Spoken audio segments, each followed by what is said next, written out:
Welcome to EDU World Space. So here we're going to use Poissoyer's equation.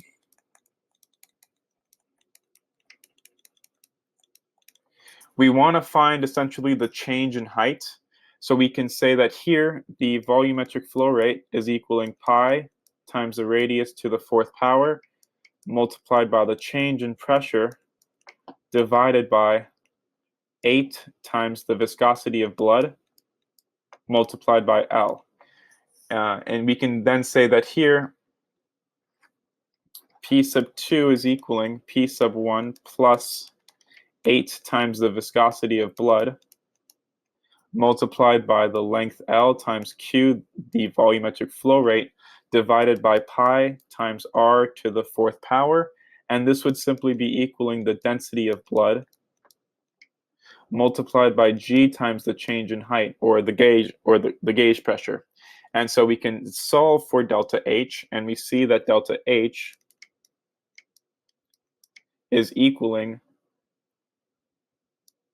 we'll say 1 over the density of blood times G, and then this would be multiplied by P sub 1 plus 8 times, we'll write it on the new line, delta H equaling 1 over the density of blood times the acceleration due to gravity G multiplied by P sub 1 plus 8 times the viscosity of blood multiplied by the length times Q, the volumetric flow rate, divided by pi R to the fourth power. And so we can now solve. So delta H will be equaling 1 over the density of blood, 1,050 kilograms per cubic meter, multiplied by 9.80 meters per second squared. This would be multiplied by, we'll put it down here, 78 millimeters of mercury multiplied by 133 pascals for every millimeter of mercury. This would be plus 8 times the viscosity of blood, 4 times 10 to the negative third Pascal seconds. This would be multiplied by 2.5 times 10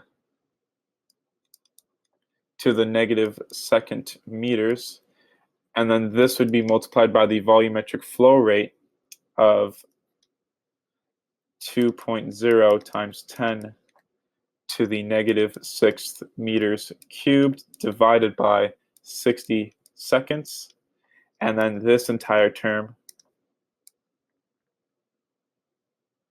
would be divided by pi times the radius to the fourth power, 0.4 times 10 to the negative third meters to the fourth power, close parentheses. And we find that the change in height delta H is equaling approximately 1.04 meters. This would be our final answer. That is the end of the solution. Thank you for watching.